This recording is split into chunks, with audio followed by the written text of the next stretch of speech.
Discovered my wife's emotional affair with a married coworker, am overwhelmed by our broken marriage, and am unsure if divorce is the solution. I decided to check her laptop, since her texts often go through there, and what I discovered absolutely floored me.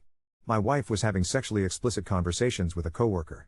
Not just any coworker, but one who's also married, with a new baby only a few months old. For some context, my wife and I have been together for about 13 years, married for 4.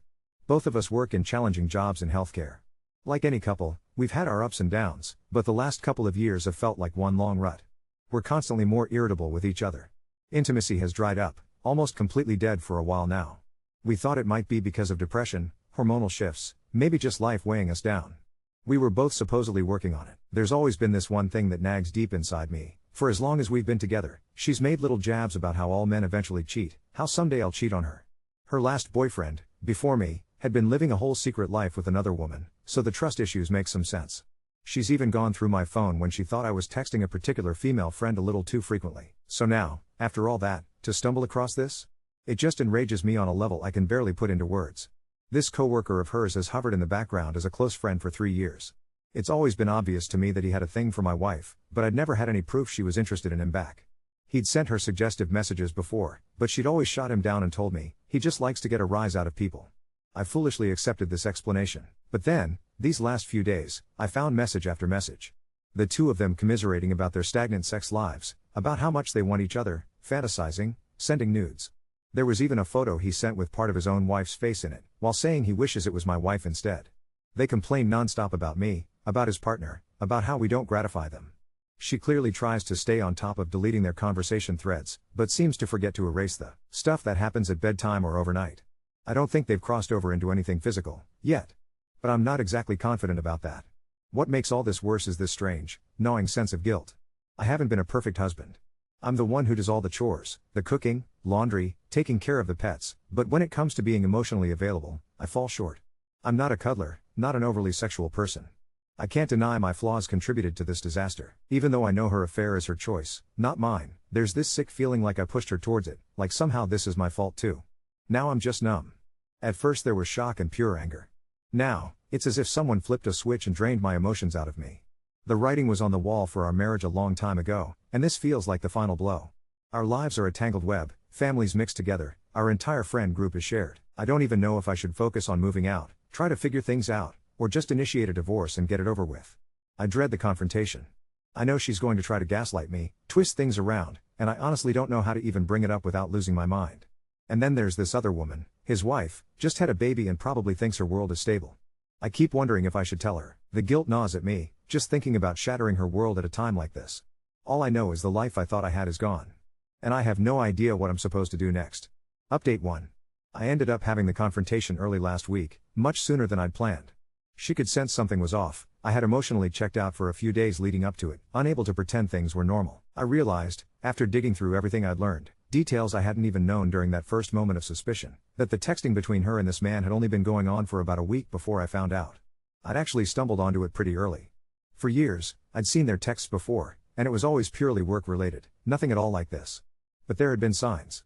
Remarks about how our intimacy was fading, hints that maybe there was more to things than just talking. Our sex life had all but dried up over the past year, which we chalked up to stress, work, hormones, and depression. I'd swallowed that explanation, never suspecting something like this would truly happen. When the confrontation came, there wasn't a fight or screaming match. I just laid out everything, every grievance, every sense of betrayal, the insane disrespect I felt. I couldn't stop myself from pointing out the hypocrisy. For years, she'd railed against men cheating. Now here we were. She swore to me, over and over, that nothing physical had happened between them. I know it sounds naive, but for complicated reasons, I actually believed her. Then, when I threatened to tell the other guy's wife, that's when her defensiveness really spiked. She begged me, pleaded, don't ruin their family, they just had a baby. Let's try to fix things here first instead. She said if I told the wife, their coworkers would all find out, and both her personal and professional life would be ruined. Since they're contractually locked into working together for another 5 years, thanks to residency, ruining the working relationship would be catastrophic for both of them. Her explanation? She told me I hadn't made her feel desired or like a woman for a long time, and that she gave into hormones after he started saying things that made her feel wanted. She kept minimizing the situation. It was nothing physical. It was just sexting. That phrase rattled around in my head, I can't get past it. I felt blamed, like somehow this was my fault. To be fair, In that moment I admitted plenty of my shortcomings, and I didn't try to claim I'd been perfect. But what she did, it was beyond wrong. And I tried to make her understand that. I also reached out to the guy. He panicked, absolutely panicked, swearing that nothing physical happened, begging me not to tell his wife and ruin his life. He tried to pull sympathy by talking about his kid, saying his son was his entire world. I reminded him, coldly, that all he did was complain about his family to my wife anyway. He blocked me not long after and started texting my wife, worried, "Don't let your husband move out. Is he going to ruin my life now?" Part of me wishes I could say I grabbed my pets and stormed out, just like I imagined. Reality wasn't so dramatic. I just moved out of our bedroom and demanded time and space. She said she'll respect that, but she keeps coming to me, over and over, trying to talk about our marriage. My feelings bounce from white-hot rage to total numbness. Some days, I feel dead inside. The only thing I seem able to do is work and sleep, 14 hours a day lost in the sheets. I know I'm checked out. It's not just emotional. Lately, I'm fighting thoughts I never believed I'd have, wishing my car would crash, or that I'd just not wake up. There's nothing active there, nothing planned, but it scares me, and that's not who I am. Recently I started seeing a therapist for the first time in my life, not that surprise, considering my childhood and my own terrible parents. She tells me I'm mourning a life I thought I had, and that makes sense, in a grim sort of way. But I'm just done. All my energy is in self-protection now. A few days ago, my wife asked if I'd be willing to try marriage counseling. I agreed half-heartedly. During our first session, I told the truth. I don't know if I want to save this marriage, or even if I'm capable of moving past the betrayal. Honestly, I wasn't much of a participant. After all, it had been only 3 days since everything exploded. We have more sessions scheduled. She's been begging me to try, arguing that we've been together so long there must be something that works between us. She's trying to show affection again, holding my hand, seeking a kiss, asking for compliments, but it feels forced, and I just can't bring myself to reciprocate. I haven't told the other guy's wife yet. I haven't decided if I will. Morally, I know the right thing is to tell her, but as furious as I am at my wife, I don't want to upend her entire life. I'm not seeking revenge, just peace. I grew up surrounded by confrontation and now, all these years later, I avoid it at all costs. Maybe I'll tell her. Maybe not. For now, I'm mulling it over. Emotionally, I'm empty. I don't find joy in anything. I'm just going through the motions, not sure if I'll ever be able to get past this or if I even want to try. Splitting up would be an exhausting, miserable ordeal. Our lives are hopelessly entangled. My closest friend is the only person who knows about all of this. They've made it clear they'd choose divorce if they were in my position. I'm incredibly grateful for their support, but I still feel guilty for unloading all this pain on them. I know what the logical next step looks like. I just wish it were that easy to take. Update 2. Lately, I've been inundated with messages asking for an update, so here's where I am now. For some context, my wife and I have been together for 13 years, married for 4, with no kids. At first, everything was a haze, but recently, some things have become more painfully clear. She does seem to finally realize just how much she is shattered. Her remorse is real. I see it in the way she talks, in her desperation for closeness, in the sadness that laces her voice. She's been painfully honest, admitting how she destroyed our trust and the foundation we spent over a decade building. But I can't say her remorse has done anything for me. I'm just empty now. Every day, I come home from work, drop everything, and collapse into bed. I sleep for hours, not out of exhaustion but because it's the only escape that works. When she tries to cuddle or pull me close, I go along with it, but it doesn't mean anything. My body is there, but nothing is left inside me. It's just muscle memory at this point. Sometimes, guilt creeps in, guilt for not being able to reciprocate, for being so hollow, for making her pain worse. But then the reality of what she did slams into me all over again. I have never felt anything cut this deep. She says the other guy is gone, blocked on everything, ignored at work. It seems genuine, or at least that's what she tells me. Still, I've told her point blank that the seed of distrust is planted deep, and I doubt it'll ever go away. We've been going to therapy. Most sessions turn into her trying to break down the circumstances, almost like she's rooting for me to accept some of the blame, as though understanding the circumstances somehow dulls the pain. Through those sessions, our incompatibilities have come bursting into the open. She wants to fight, she wants to transform, to build something stronger from the ashes, but I just can't muster a response. I'm a ghost in my own life. Her cheating was like a knife turning inside me, cutting open wounds that never really healed from my childhood. Back then, I was always the one being yelled at, always blamed when anything went wrong. Now I feel that same old pain, only now I'm being told, whether directly or not, that somehow I must have done something to deserve this. I see her struggle with the gravity of what happened.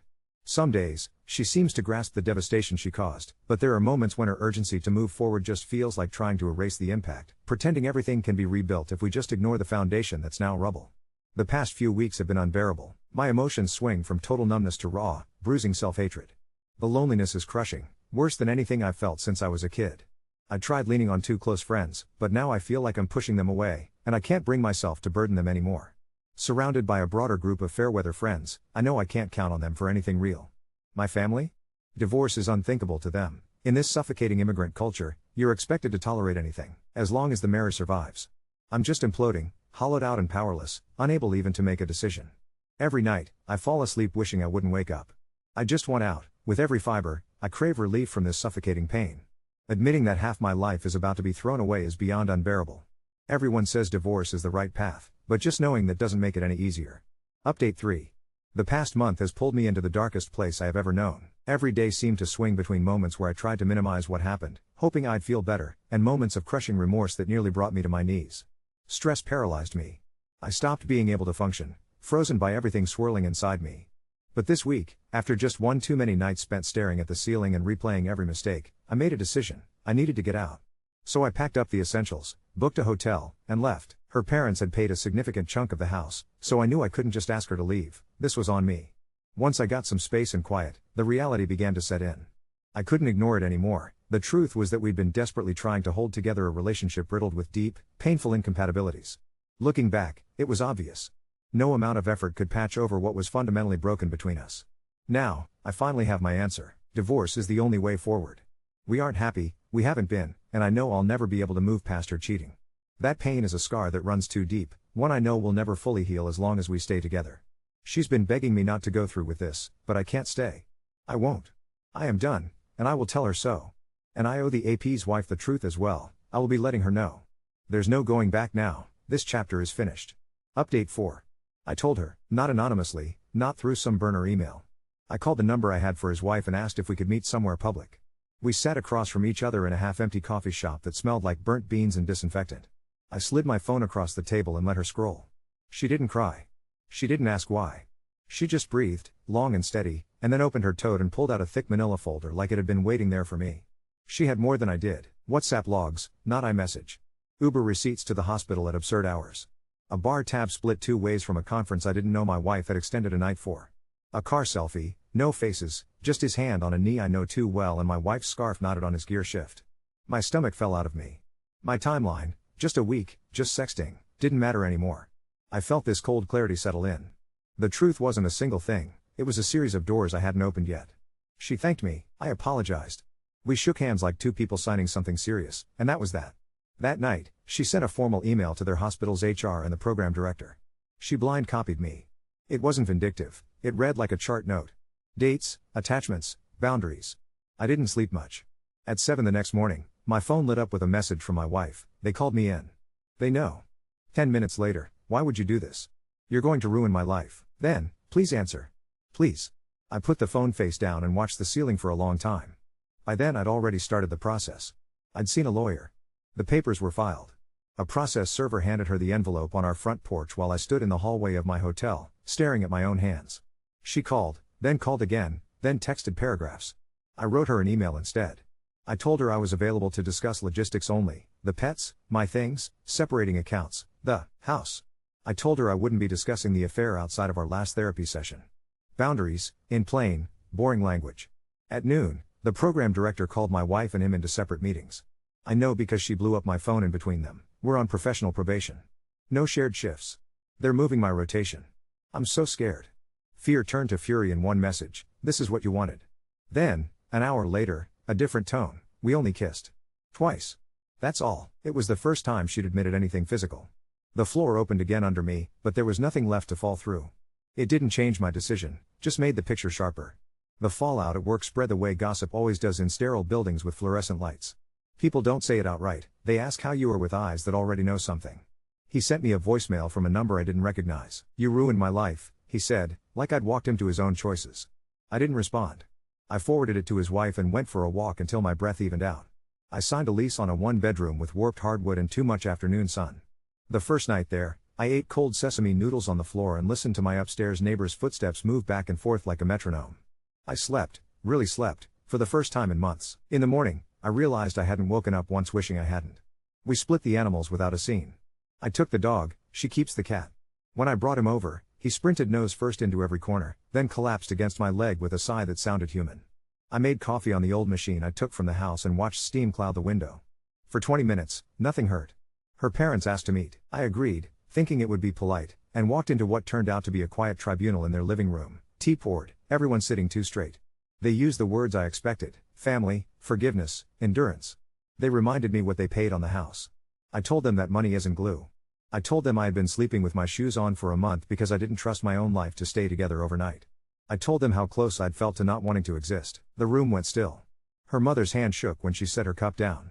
No one brought up the house again. We had the last therapy session, the one where you look a stranger in the eyes across a tissue box and say the thing out loud. I'm done. She sobbed through most of it, and I kept my voice level because it was the only way I could get the words out. The therapist didn't argue with me. When it ended, my wife asked if we could hug. I said no. I walked to my car and sat there with both hands on the wheel until I felt them again. HR put formal notes in both their files. They'll have to complete professionalism modules, meet with some committee, avoid each other's clinics. That's her reality now. Mine is smaller and, somehow, larger: a futon, a lamp on the floor, a dog snoring at my feet. I went for a run 2 nights ago. It was slow and my lungs burned, but I didn't feel like I was trying to escape my own skin. Yesterday I hung a shelf crooked and laughed about it by myself. Today I made a grocery list without thinking about who likes which cereal. I'm not pretending this isn't ugly. There are still moments when I'm hit by a wave so hard I have to sit down wherever I am.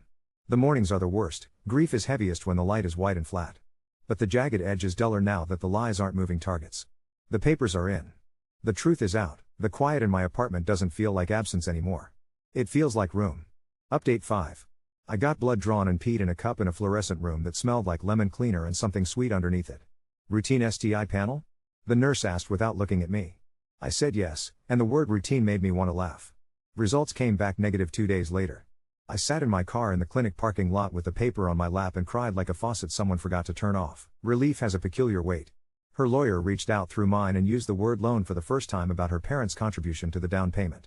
I went cold and then methodical. I drove to the house while she was on an overnight and flipped through the folder in the hall closet where we keep boring adult things. Bank slips. A handwritten card from her mother that says, "We are so proud to give you this gift. Build a life." Blue ink, curling cursive, date at the top. I took photos with time stamps, sent them to my attorney, and drove back to my apartment with the dog's tags clicking on the seat belt. When the topic came up in mediation, I slid my phone across the table. Her lawyer's mouth pinched once and relaxed. No one said loan again. Mediation was held in a room painted a color that tries too hard not to be a color. We sat across from each other with two people who are professional at keeping their voices even. I watched her stare at the corner of the table like if she blinked too much she'd fall apart. We talked about the house like it was just drywall and mortgage numbers. We signed our names next to whether I get the grill and she keeps the dining table she picked out on her birthday. There was a pause over the dog. I felt my throat tighten and didn't try to hide it. "He's mine," I said quietly, and for once no one pushed. The hospital HR machine kept grinding. The GME office asked if I'd be willing to answer a few questions on a call. I put my laptop on a stack of milk crates and talked to a woman with careful diction about dates and screenshots and who said what when. She thanked me the way people do when they're reading off a script. Later that week, I opened the residency program's public call schedule out of habit and his name wasn't on it anymore. A block of blank space where his shifts used to be, replaced with a floating TBD. A mutual acquaintance texted that he's taking a leave. I didn't ask for details. I let the knowledge slide past without trying to catch it. His wife emailed me a PDF of the complaint she filed with the board. It read like a research abstract, concise, footnoted, dates in the left margin. She added a single line at the end that wasn't for any committee: "If you ever need a witness for anything, I will show up." 2 days later she asked if I would send her the voicemail he left me. I forwarded it and went for a run in shoes that still felt too new. The air burned a little and then didn't. My wife sent me a long email without a subject line. The first paragraph was an apology. The second was a timeline. The conference I didn't know got extended was a night and a morning. The on-call room wasn't just a place to nap. We kissed, she had said earlier, like it was a boundary she could still claim. In black and white it was a bed with stiff sheets and a folding lock on the door. I read every word. I let it land. I didn't reply. For once, silence wasn't avoidance. It was a decision. Her fellowship interview next month vanished. She sent me a screenshot of an email from a director that managed to be polite and clinical at the same time. In light of recent professionalism concerns. She texted after, "It's over for me." Then 5 minutes later, "I'm scared." My hands went cold. I didn't go over there. I called her sister, then called the non-emergency line and did something I never imagined I'd do: asked for a wellness check on a person I'd shared a bed with for a third of my life. The officer called me back and said she was with family. That pocket of air in my lungs I didn't know I'd been holding let go. We put the house on the market. A realtor with a silver watch and very white teeth walked us through our own kitchen like we were seeing it for the first time. She talked comps and staging and neutral palette while I stood in the corner where I burned my first attempt at paella and the dog learned to sit. We made a plan to alternate days packing so we don't overlap. I took my books and the cheap espresso machine with the crooked handle. I left the plants. I don't trust myself with anything that relies on me to live right now. The courthouse felt like an airport without destinations. People holding folders, standing under big clocks, names called and then forgotten by the room. We sat on opposite sides and didn't look at each other. When our turn came, the judge asked if the marriage was irretrievably broken and we both said yes. My voice didn't shake. Hers did. There's a waiting period in this state. 90 days. I circled the end date on my calendar in pencil. Her parents asked to meet again, this time at a bakery instead of their living room. It smelled like sugar and butter and something warm. They said they were sorry. They didn't try to fix anything. Her mother pressed a small clear bag into my hand on the way out. Sesame cookies I've loved since I was 20. I ate one in the parking lot and had the strange sensation of being 20 and 33 at the same time. There are small, stupid victories. I built a bed frame with an Allen wrench that stripped halfway through and still managed to hold. The dog has decided the only appropriate spot to sleep is diagonally across my shins. I bought a basil plant from the grocery store checkout line and it hasn't died yet. I signed up for a pottery class on Tuesdays because my hands needed something to do besides scroll and clench. The first mug I made looks like a mushroom and lists to the left. I drink coffee out of it anyway. There are still mornings that flatten me. I woke up yesterday to sunlight slanting across the floor and had that second of forgetting before everything thudded back in. I sat on the futon and let it pass. It did. In the afternoon, the dog and I walked to the park and he found a tennis ball under a bench like a small miracle. On the way home, my phone buzzed with a number I didn't recognize. I let it ring out. Then I put it on Do Not Disturb and opened the windows. The street noise washed in, someone arguing softly, someone laughing, a bus sighing as it stopped, and for a minute, the world sounded like a place I could live in. Update 6. He knocked like someone who didn't believe in doors. 3 taps. Pause. 3 again. I looked through the peephole and there he was, baseball cap, eyes shiny like he hadn't slept, hand on the frame like he owned it. My heart didn't race. I picked up my phone and hit record. Leave, I said through the door. I'm recording and I'm calling the police. He leaned his forehead against the wood and said my name like it was an answer key. We should talk. I dialed anyway. He switched tactics fast, voice soft, then hard, then soft again. The building manager must have heard the dispatch on the radio because the elevator dinged and there were footsteps, a voice asking him if he lived here. He didn't. By the time the officer came, he was gone, leaving the smell of stale cologne in the hallway and a smear of skin oil on the peephole glass. I filed the report, emailed the audio to my lawyer and his wife, and set an alert on my door camera. The next morning my attorney called it good documentation in a tone like we were talking about receipts. 2 days after, my lawyer forwarded his firm's letterhead back to me, cease contact. His leave from the program stretched from vague to official. Suspension pending review. I didn't feel vindicated. I felt like someone had turned off a noise I'd taught myself to ignore. A week later a thick envelope arrived with my name spelled wrong and the words demand to cease and desist defamation stacked like toddlers. I opened it over the sink. My hands didn't shake. I scanned every page and sent it to my attorney, who replied in 2 sentences that ended with attachments and truth as an absolute defense. The same day, his wife sent me a string of screenshots from a shared calendar I shouldn't have been able to see. He's moving out this weekend, she wrote after, like a weather report. I sent back a single line, if you need someone to sit in the hallway while you change the locks, I can be that person. She didn't ask. She handled it. The house went under contract in 3 days. We signed a stack of papers at a title office that smelled like toner and old carpet and my pen left a faint blue thread on my thumb. The wire hit my account the next morning and I stared at the numbers until they stopped being shapes. I ordered a couch, something not pretending to be invisible. The delivery guys tracked a neat rectangle of dirt on my floor that matched the footprint of what I didn't own yet. The dog jumped onto the cushions before the plastic was off and looked at me like we'd been doing this for years. I laughed out loud. It surprised both of us. Her sister dropped my spare house key in my mailbox with a note that said I'm sorry on stationery with pink peonies in the corner. That night, my ex sent an email with the subject line clarifications. It held 20 small knives, dates, places, a hotel brand I've stayed at for conferences and the phrase I hate myself nested between coordinates. I read it once. I didn't write back. The silence didn't feel like a wall, it felt like a line drawn with a ruler. GME followed up, an actual conference line this time, not a laptop balanced on milk crates.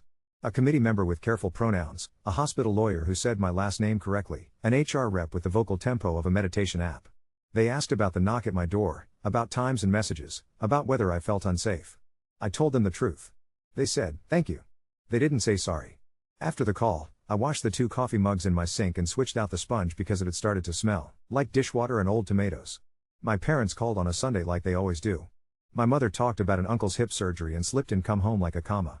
My father said he could talk to her father and make this less dramatic. I stared at the basil plant on the sill and said, no. He said the word duty like it had a capital letter. I told him I'm not a bad son because I refuse to be a bad husband to myself. We went quiet long enough that the line clicked like a rock in a tire. He said nothing and then he said, we love you. It sounded like a thing he hadn't practiced. After we hung up, I took the dog out and watched him put his paws on the edge of the fountain like a person leaning over a balcony. I wore my shoes to bed for weeks without noticing. One night last week I took them off and set them by the door on purpose. I woke up in the morning and they were still there. It felt like a magic trick I'd done for myself. HR called her and him in for a formal. That's what she texted me, formal, like the word had a wardrobe. Later she was the one who sent me a photo of the letter, remediation, committee meetings, unprofessional behavior inconsistent with the expectations of trainees. I didn't reply. Her fellowship interview evaporated into a sentence with the word regret. He's under investigation with the board. I know only because his wife asked me for a notarized statement and I stood in front of an older man with a rubber stamp in a shipping store and raised my right hand while fluorescent lights hummed. He stamped the page like a seal on a tide. I had one last pickup at the old house. A final sweep for the things that don't fit into inventories. In the back of the hall closet, I found the scarf from the car photo.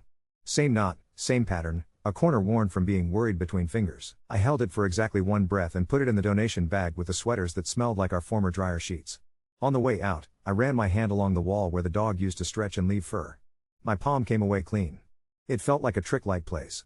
The 90 days kept moving. The courtroom part 2 was quick enough to feel fake. The judge asked the same question in the same shoes. I said yes. She said yes. The gavel didn't bang. A clerk stamped a paper and the judge looked at us the way you look at strangers you're going to forget. In the hallway, we stood 4 feet apart and she said my name in a voice I've heard in the dark 1,000 times. Can we? She started. I said, take care of yourself, because it was true and the only thing left to give. She nodded and I watched her sit down on the bench under a sign about cell phones and start to cry into her hands in that careful way you do when you don't want to make sound. My pottery instructor said the word center it and put both hands on the clay at 10 and 2. My first bowl finally held. I etched my initials into the bottom with a stick and it looked like a child's signature. I didn't care. I carried it home like it was heavier than it was. It sits on my counter now with a handful of keys in it. In the evening, I run the same loop and I've stopped trying to outrun anything. The air is just air. My lungs are just lungs. Last night, the dog woke me up at 2:13 a.m. to investigate a moth. I stood barefoot in the kitchen while he tracked it like a hunter and then forgot what he was doing and lay down with a grunt. My phone lit up on the counter with another unknown number. I didn't pick up. I filled his water bowl and watched the surface ripple and calm. Outside, someone laughed on the sidewalk. Big, honest belly laugh from a person who didn't know they were auditioning for my life. I went back to bed without checking if my shoes were on. They weren't. I slept.